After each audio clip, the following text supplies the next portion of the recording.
Guruji, a question. What is the uniqueness of Amanaska Yoga, Guruji? The uniqueness is this, that you take the entire corpus of Krishnamurti's teaching. It's a lifetime's work spread over 70 years, and it's extraordinarily original. The world has never seen anything like this before in its 10,000 years of spiritual tradition.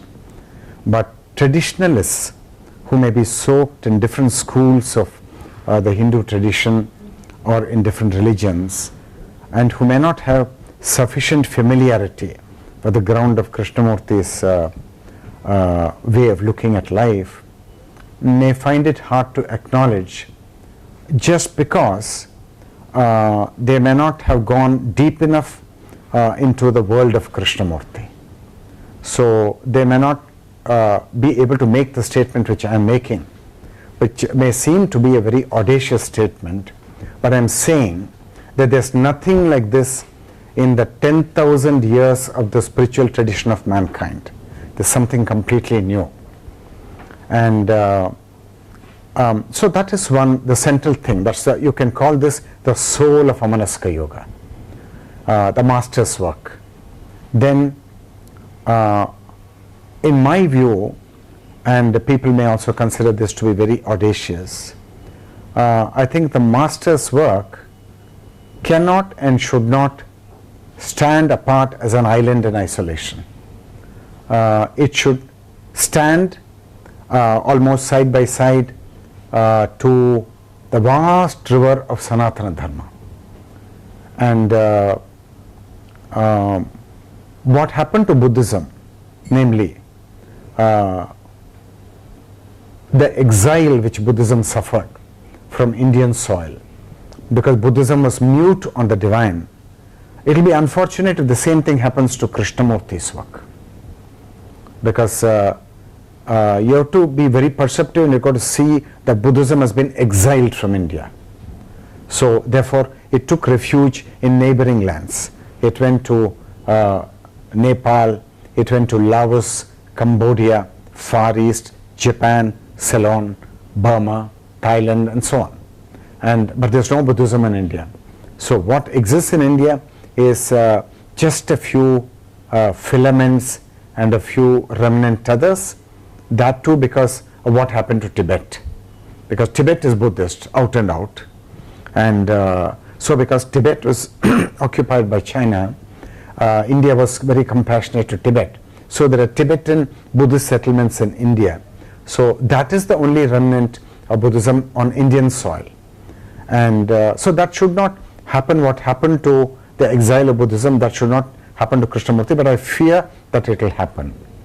The same exile may be the fate of Krishnamurti's work, because Krishnamurti is one thing, he is not a traditionalist, and he never made any attempt, and there is a streak of contempt for tradition, being an anti-traditionalist. And all that will be evident to people who go deeper into Krishnamurti country. And because of that, because of his striking a completely bold new path, not the traditional path, and a path which is again mute on the Vedas, and exactly the same weakness of Buddhism. Buddhism is mute on the Vedas, mute on the divine. So therefore it may suffer the same fate. Now, because I have known this master very closely, and willy-nilly the master's wine has entered every cell into my body, so I just want to do my little bit of work in order to set up teaching in a broader context, whereby it will not be, it will not suffer the exile which Buddhism suffered. So what I've done is, I've taken the entire matrix of Krishnamurti's teaching and seen it in broader light, in the light of Sanatana Dharma, in the light of the Upanishads, in the light of the Bhagavad Gita, and in the light of some other Advaitic texts, in the light of the work of the masters Nisargadatta Maharaj and Ramana Maharshi. And then I found that the matrix of Krishnamurti's work is not actually complete in itself. Though glorious though it is, It's not complete in itself. And the tradition is bereft of the gold that Krishnamurti has given us. So both are having some deficiencies, and so I have integrated them, and so that I get a whole piece which is bereft of the deficiencies which they have individually when they stand alone. That's what I've done. That's Amanaska Yoga. Now this combination, like hydrogen plus oxygen is water. Now hydrogen by itself will not give water, which is life. Oxygen by itself, though life-giving, will not give water, which is a special form of life. It's only when you combine them both, then you get the marvelous miracle called water. So what I've done is to create this unification or synthesis of the two rivers, the Sangamam, and then that is Amanaska Yoga. Krishnamurti and the jewels of Sanatana Dharma. That's the uniqueness. Thank you so much, Guru. Shankarji, I came to this retreat wanting to essentially learn what you just mentioned, which is the integration of Krishnamurti's work as well as the scriptures. So having read Krishnamurti, having read Ramana Maharishi, having read Ramakrishna, Vedanta, Vivekananda, and not completely understanding them, I was looking forward to what I may be able to learn here. And I've been not only pleasantly surprised, but I find ways that I can now practice what is now known as Amanaska Yoga. So I understand the what is of Krishnamurti and how to delve into myself. I understand abiding in the Atma and the necessity of that. And I find the bridge between the two, having learned that in these days. What I would like to know is, you attend a retreat and someone like me who's a serious seeker will undoubtedly make attempts to continue the practice. Nevertheless, there are many occasions on which we see a fall, we see an interruption, we see a interruption of the way that you would like to see things go. So are there any lessons from having seen a fall in others, how one may be able to potentially prevent it? Eternal vigilance. No shortcuts. Eternal vigilance, especially when you are getting into the marketplace. Now the marketplace is where the Maya is bubbling and frothing. And that's where you can slip and fall. The floor is very slippery there. But if you are leading a life of austerity and you are keeping a safe distance from the sensory world, you don't read the newspapers, which is my way of life. I don't read the newspapers. I watch the television very minimally. If there's something very significant I may watch, or even if I watch, I'm watching something about the spiritual field, then I have a natural protection because I'm not exposing myself to Mayaic infection. Otherwise I'll be smitten by Mayaic infection. And then vigilance, of course. And that's the way. Would you suggest in that case that you have to go out into the world, which is very necessary, and to be smitten by Maya when you are in the world in spite of your awareness, because which might come down sometimes? There is a certain amount of self-practice or to come back and to do this contemplation on a daily basis will help to keep you afloat and going. Of course, I am not saying, see, the traditional approach to this is completely different. They are saying, no, sit down in meditation for 15 minutes in the morning. Mahesh Yogi said, TM, only 15 minutes. Now, that's the way you make something populist. You make something popular, you make something easily acceptable. but that is the way it will also become superficial. Now you can do this all day long, this choiceless awareness. When you are walking, when you are just sitting in the bus and you are just looking out, as Krishnamurti says, when you are driving your car, and when you are walking into a restaurant, and you can do it all day long. And this is not a thing to be confined to 15 minutes in the morning and 15 minutes in the evening. That will be not a deep thing at all. That's in isolation. Now you must do this choiceless awareness in the thick of life. In the thick of life, as you're driving your car. And as you talk to your wife and as you go to the post office, that's when you ought to do it. And that of course you have to do. You have to study. For 8 years I studied 2 pages of Krishnamurti a day, not more, only 2 pages. Because I will start weeping after that. And I read commentaries on living, I read many works of the master, but never reading greedily. Only immediately that silence will come, which is so strong that I can't do anything else. So which is why I was not talking to people. Not talking to people. And you got to do it by yourself. Nobody can do this for you. And out of your own seriousness. And because time is running out for all of us. And therefore we have to do this. And otherwise you just live like an animal in artha and kama. A pleasure-seeking animal in artha and kama. That's the alternative.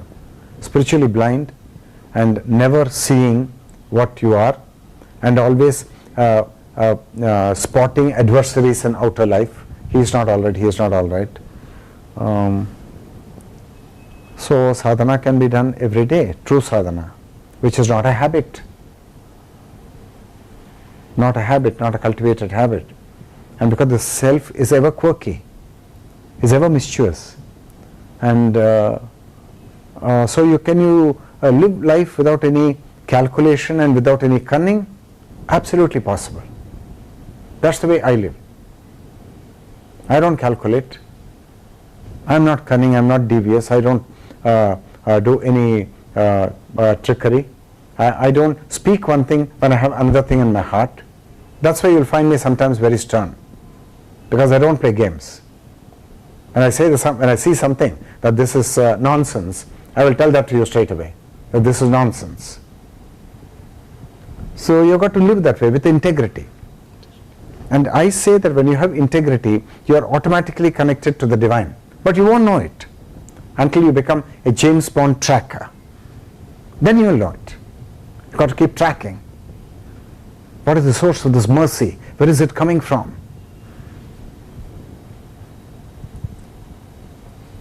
I wanted my daughter to attend this retreat because it's such a great thing. And then I found my daughter made initial forays into her office, the manager or somebody, and there was not a glimmer of hope that she'll be able to come for the retreat. So Kananji asked me, what about Gayatri? I said she is professionally completely stuck in the mud and she's not able to get. But my intention was constant, unwavering, and prepared to receive any verdict from the divine, whether the divine allows it or the divine doesn't allow it. Now she's able to be here on most of the days. So that mercy, somehow it's flowing through. Somehow it's flowing through where you are very sincere and you don't even make a fuss of it, you don't even beg, you don't even, there's no prayer, nothing. That's why I say the grace comes without asking, without praying. Just the flow of life. It's the flow of life, and you be honest. You've got to be honest. Guruji, you mentioned about the grace of the divine.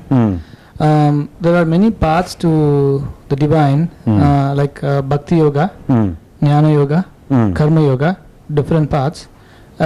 Maybe some are suitable more to some people than the other.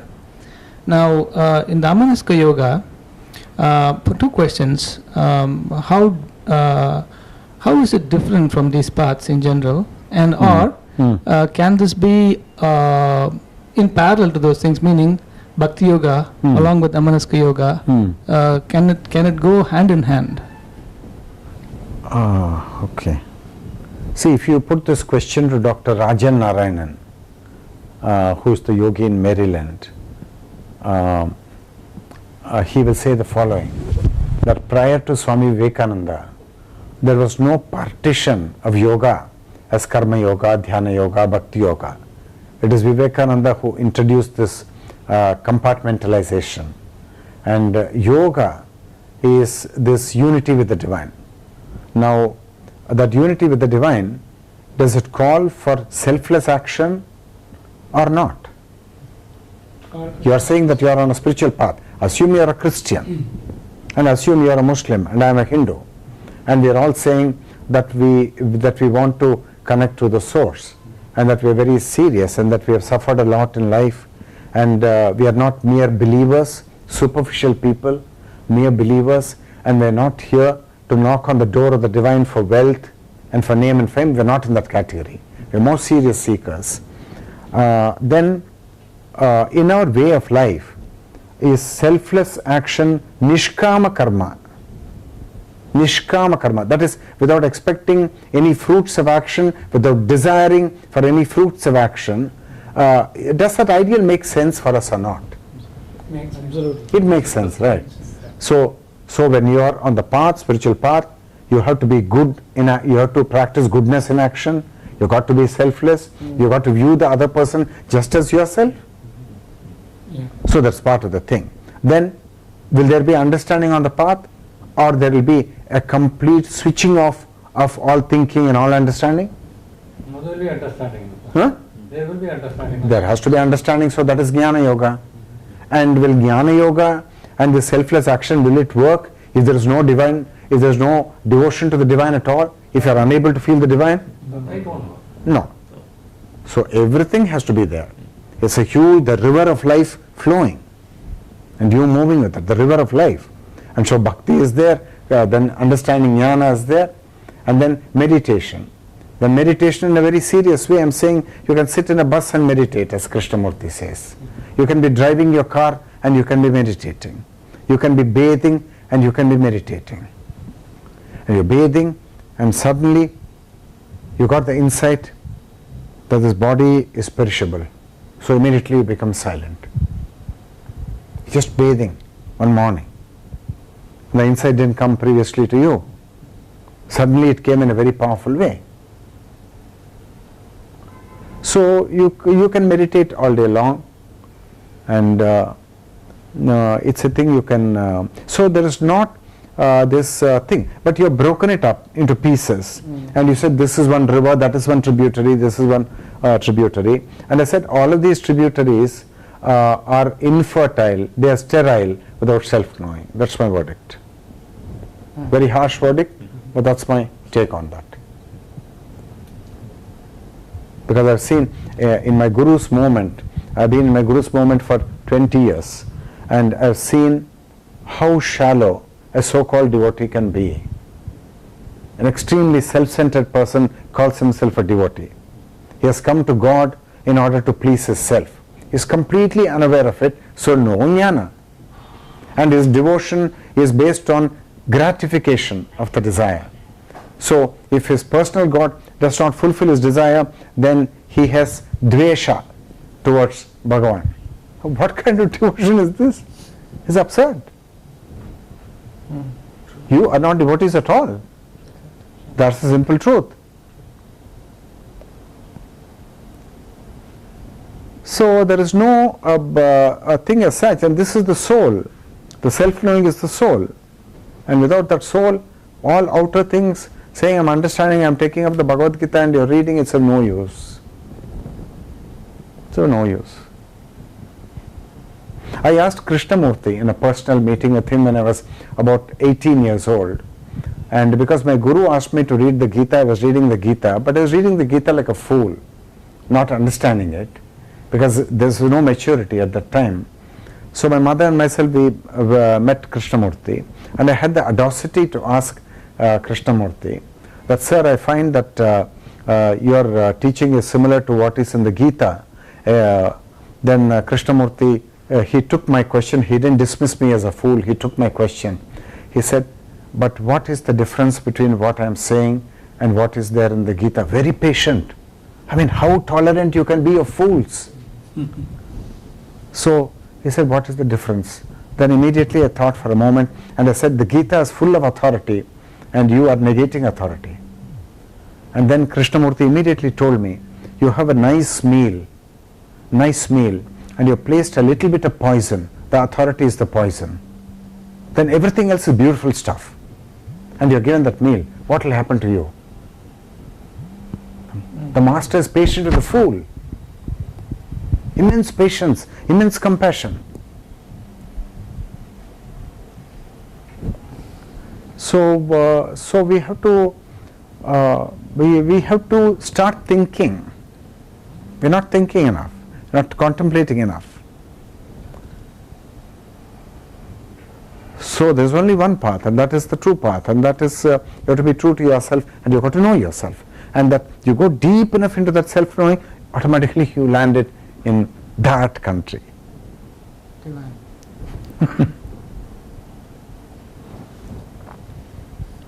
Guruji, when I came to this retreat, in a spiritual quest, I have realized one thing, that I have caught in Guru Maya and fell down my state because I am ignorant of scriptures, not gone deeply into them. So I don't know what the state is, where I am, Exactly. and where I have landed. Exactly. That is why they fall. I know. I realized this here only. Yeah, I know that. Yeah.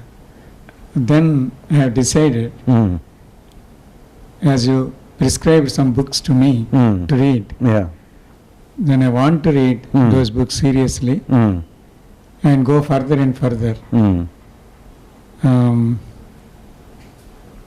So, in reading, what should I do exactly? Can you just guide me? Reading is the modern counterpart of Shravana. In those days, you just listen. Yeah. Only some palm leaf scrolls, a guru will tell you something. Listen to the guru. So modern counterpart of Shravana is reading. Then of course you have audio files on the internet, then that's also Shravana. And then Manana, you have to contemplate on what you read and see if you are able to digest that truth, or whether it is your own discovery, your own personal truth. If it's not your personal truth, you should reject it. This has been my path. Very difficult path. I started life as an atheist. My father was an atheist. My mother was a very pious and spiritual person. But I started life as an atheist and finally became a great slave of the divine. Slave of the divine. But very long, very tortuous journey. Long and tortuous journey. So Krishna says in the Gita that Jnana Yoga is a very tortuous journey. But people who want to think, they'll have to go on the journey. There's no alternative for them. So you have to read, you have to see whether it's your discovery. What you read, that should not be a belief for you. So if it's a belief for you, it's of no value. Whatever I'm talking in the retreat, it's my truth. Took a long time to digest. Not a very smart fellow that way. Took a long time to digest. But absolutely authentic. No shortcuts for anybody. No. By hanging on to a master, you can't get illumination. No.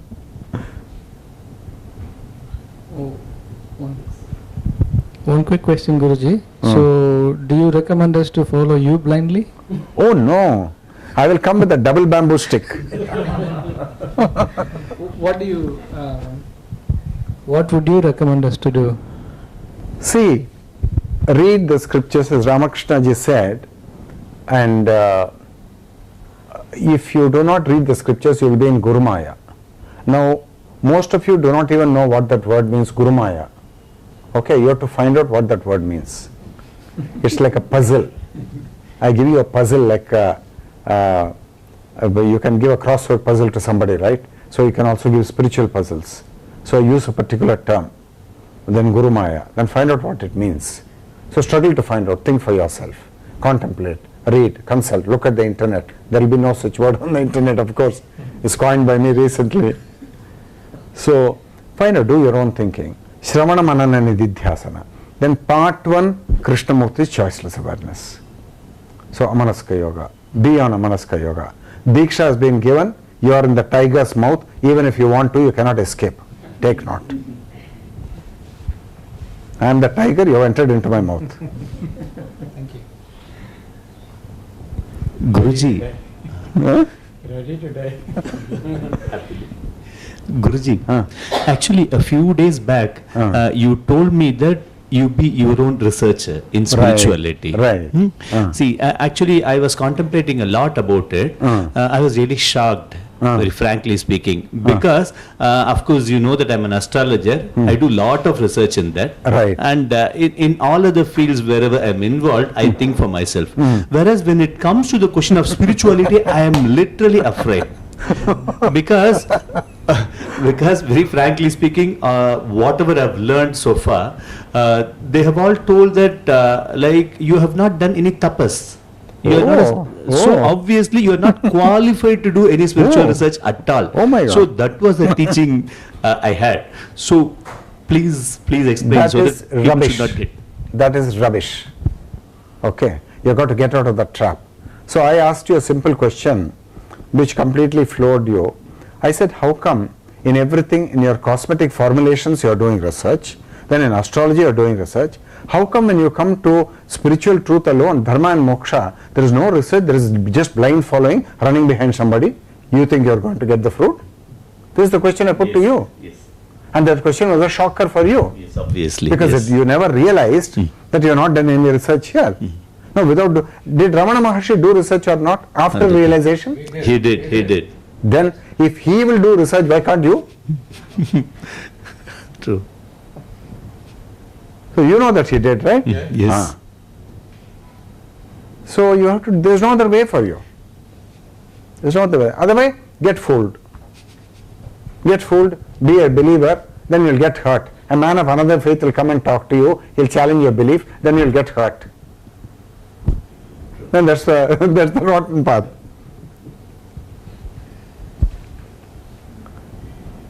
So that's it. Okay. Thank you very much for being good seeker. Thank you very much. Yeah.